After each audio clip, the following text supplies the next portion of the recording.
In this episode, I have 3 very weird and strange encounters that were sent in. But before we get to those encounters, if you're digging my content, then hit that subscribe button so you don't miss out on all the fun. Now let's get to the stories. I know this is the kind of place to share this. No one really believes me. They listen, but I know they really don't believe anything I'm about to say. Anyway, I went to see family in Phoenix. I go every few months. No one likes that I live in Chicago. You know how it can be with family. If you're not living 10 minutes away, the sky is going to fall. All hell will break loose, you know? I get with my cousins. We're hanging out with a few of their friends, and they want to go outside the city to a park with a big rock in the shape of a ring. I'm down. That seems okay. They say we might even see a rattlesnake or a desert hare or something. I could see some animals in the wild. Why not? We grab a few drinks and we jump in my cousin's Jeep, and they go into a pickup and we go. It was almost dark, like the sun was just ready to disappear. We get there. It didn't take too long. I don't know, maybe like 20 minutes max. There were a few other cars, not too many. I guess most people were leaving because it was getting dark. We park next to a little lake or a pond, open a few drinks and start throwing rocks, skipping them across the water. It was weird though. Someone across the parking lot was fighting with their dog. He was going nuts, and the owners were trying to pull him into their car. He was whining and barking and thrashing around in their arms. I've never seen a dog do that before. We just kind of watched, and the owner seemed embarrassed. We should have paid more attention to that dog. We really should have. So we started walking around and goofing around. You know how people are with their family and friends. One guy was looking for snakes. My cousin said to watch out for killer bees. Apparently, they're an issue now in Arizona, and people keep running into them. I was nursing my drink as I'm really not a big drinker and never have been. It was hot, and I'm not used to the heat anymore. You get used to your new surroundings. Chicago, even in the summer, is nowhere near Arizona heat. We all were walking around the park, and I started to help look for snakes, overturning some rocks, rattling through some of the tall grass with a stick. I've never actually seen a rattlesnake outside of the zoo. I've heard them while walking. They rattle to scare you away, but I actually never seen one. My cousin and his friends convinced me it would be cool to see. I guess I felt braver with a stick in my hand. Sounds kind of corny now though. We didn't find any snakes. We saw some birds and someone yelled about a lizard that they found on a rock. We were just laughing and talking and telling stories. My cousin's friends asked me about Chicago and what living there was like. They had spent pretty much their entire lives in Arizona and never gone that far north. It's kind of a different world, I suppose. I didn't think anything I was saying was interesting, but they seemed to want to know. That's when we started hearing these noises. Weird whining at first. Someone said it was coyotes, so we began to walk around looking for them. They apparently have no fear of humans anymore, I guess. We climbed up some rocks and looked around. We couldn't really see anything, and it was getting darker. My cousin said that sometimes sound is weird in the desert, and maybe they were farther away. We heard it again, and a kind of a yipping noise, but it sounded like there was more than one now. It sounded closer. I didn't see anything until my foot slipped when I tried to get higher up on the rocks. At first, it was just a shadow out of the corner of my eye, and then I saw a tail, and it looked like it could have been a coyote. I ran down to some rocks that were right below me, and I stood really still and quiet. I've seen a coyote before from far away, never up close. I knew they didn't really fear people anymore. They'll run right past you, or go into your garbage and rummage around for food. I've even heard people say that they'll come to your front door looking for food if they're really brave. Everybody seemed to just stop and look around them. Nobody even whispered to each other. We kept hearing things moving, brushing past rocks. It was pretty eerie. Hearing things moving around you but not being able to see them, or really tell in what direction they were moving. I turned to my cousin and he just mouthed that he was freaked out. I just smiled and turned back, looking left and right, trying to pin down what was moving around us.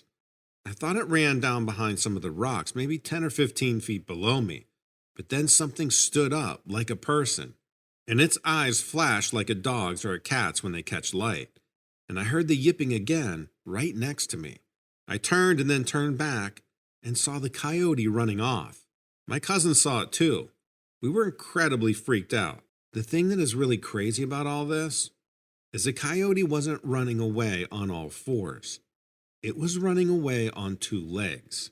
My cousin doesn't even tell the story anymore because no one believes us. They just think that we're making it up for attention. My mom said it was the time that the light and the dark were playing tricks on us. I know what I saw, though. I still can't figure out why this coyote would be walking on two legs.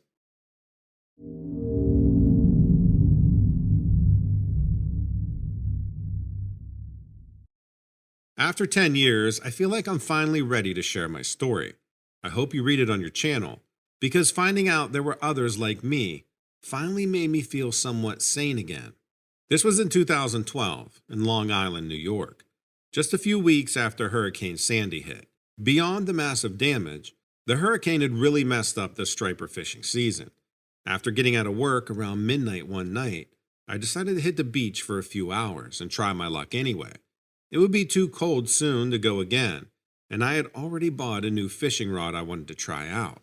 When I pulled into my normal spot, the small dirt parking lot was completely empty. Usually there would be a few other fishermen down on the beach, but it looked like I had the beach all to myself that night. Walking down the hill and onto the sand, there was this driftwood and trash everywhere.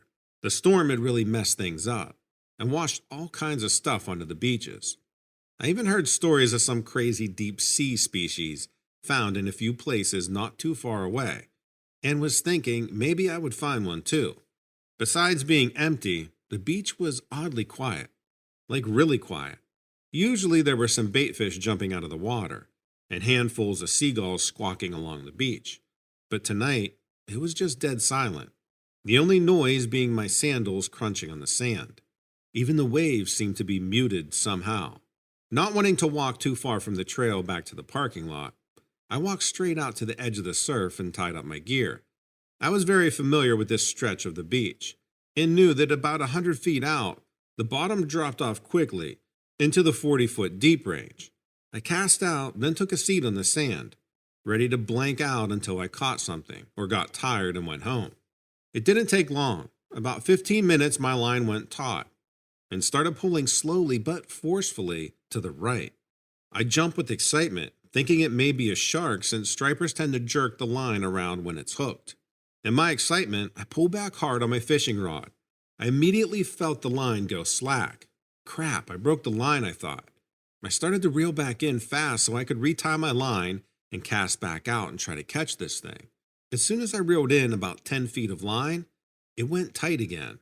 I stopped, and then again, the line went limp.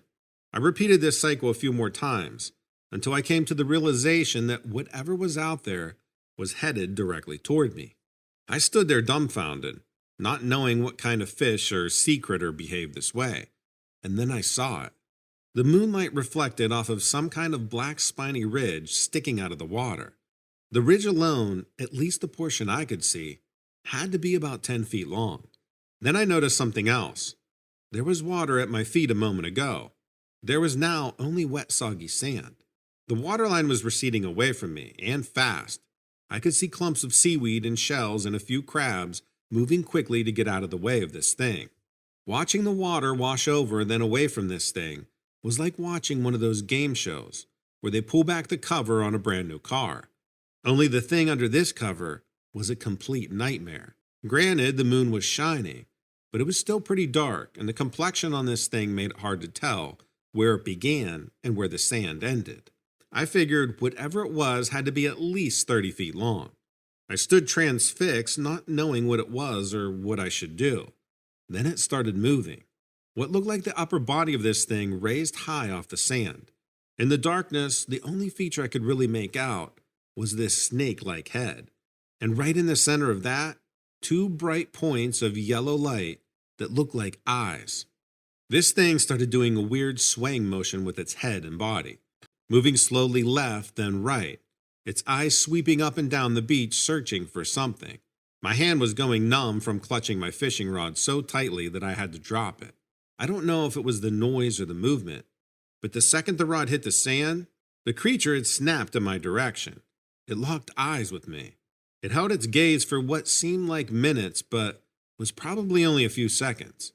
Then subconsciously, I took a step back, and then everything happened at once. I then saw the water start rushing back in my direction, moving much quicker than it should have been on a calm night. At the same time, the creature lowered its head and began a lightning-fast slither right in my direction. I bolted. I wasn't in great shape at the time, but I turned and ran with every ounce of strength and speed that I could muster. I could feel the incoming water nipping at my heels and hear the splashing that creature's wriggling body was making as it came for me. Finally, I got to the hill and scraped my fingers and my knees up in my rapid ascent. Not nearly brave enough to look back, I dashed towards my car, ripped open the door and slammed the keys into the ignition. I looked up through the windshield and could see the thing's head just starting to crest over top the hill. I threw my car into reverse and started driving so fast that a huge cloud of dust kicked up all around the front of my car. That's probably what saved me. Flipping on the headlights and looking back over the dash quickly, I could just see the outline of this creature in the dust cloud, its head whipping back and forth trying to locate the sound of my car. I drove in reverse the entire quarter-mile back to the main road. I didn't even care that I left my tackle and my new fishing rod on the beach. I still don't know what I saw that night. Frankly, I don't want to know.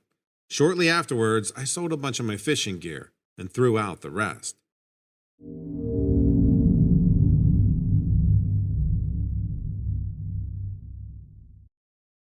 I hope someone can relate to this so I know I'm not going crazy. I don't know what to make of this, or neither do my friends. Maybe some of you can help us understand what the hell happened. I went on a camping trip with a few of my close buddies a few weeks ago in Oregon. We hiked a few trails in the deeper part of the woods, but we remembered where we parked the car and tried to stay within a reasonable distance.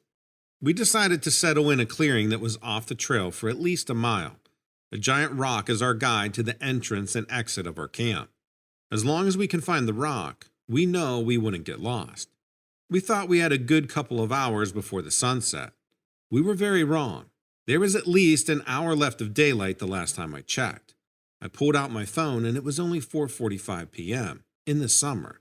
It wasn't that dark yet, so we just put our backpacks down where we settled down. Since we could still see each other, we decided to split up and make setting up camp go faster. I collected stones for the campfire walls. Mason gathered wood. Josh would stay behind and set up the tents. And Austin got ready to cook dinner. I couldn't really find big enough rocks, so I went a little further into the woods. This part of the forest was a bit denser than the rest, and I thought I was gone for only a few minutes. But then I heard Josh calling for me. I came back to our site, and our conversation went like this. I said, "What's up? I heard you yell my name." "What?" Josh said. "You yelled my name. What do you need?" "I didn't say your name." "Really?" I went back to where I left off and grabbed a few more stones. When I got back to our pit area, I started setting them up in a circle. Mason started setting his sticks into the pit when I was finished. By now, we had a campfire. Our tents were just about set up, and Austin was dragging out the cooler with all the meat we packed for the trip. We got the fire going, and we were just sitting around the fire telling stories. After a while, we heard some rustling in the bushes. We looked over and shined our flashlight over there where we heard a noise. All we saw was a large buck running away. It was strange, but again, we were in the middle of the forest. After we sat around the fire for a while, my friends and I were ready to call it a night. We got in our tents and we went to bed. I woke up a few hours later hearing someone or something in our cooler. I unzipped my tent and shined my flashlight around the campsite. I looked until I saw a shape near our supplies. It was that buck again. I could only see the right side of it, but it was just that deer getting into our cooler. Wait a minute, that's the meat cooler. Why would a deer be eating meat? Before I could think of anything else, I saw the deer get up on two legs and arch its head up. It looked like it was sniffing in the air for something. Then it started to scream. This scream was not normal for a deer, or any animal for that matter.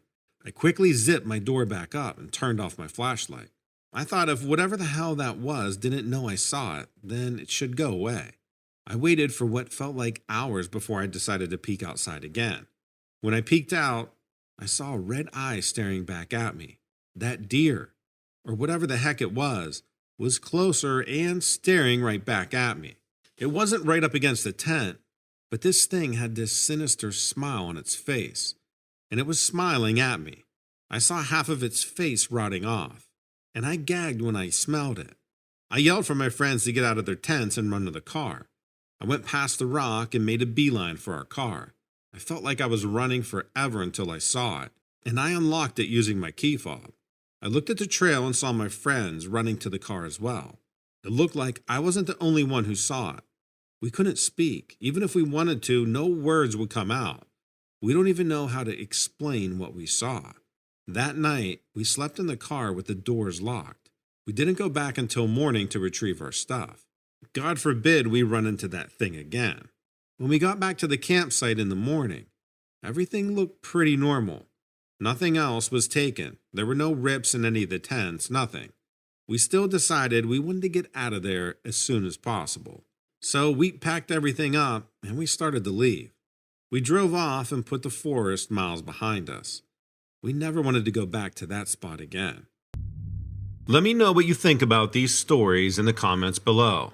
Also, make sure to check out dreadsarmy.com, where you'll find all of my stories and multiple strange and weird news posted every single day. If you want to be part of the discussion, check out the forums on Dread's Army. We also have a Facebook group so you don't miss out on any updates. Thanks and take care.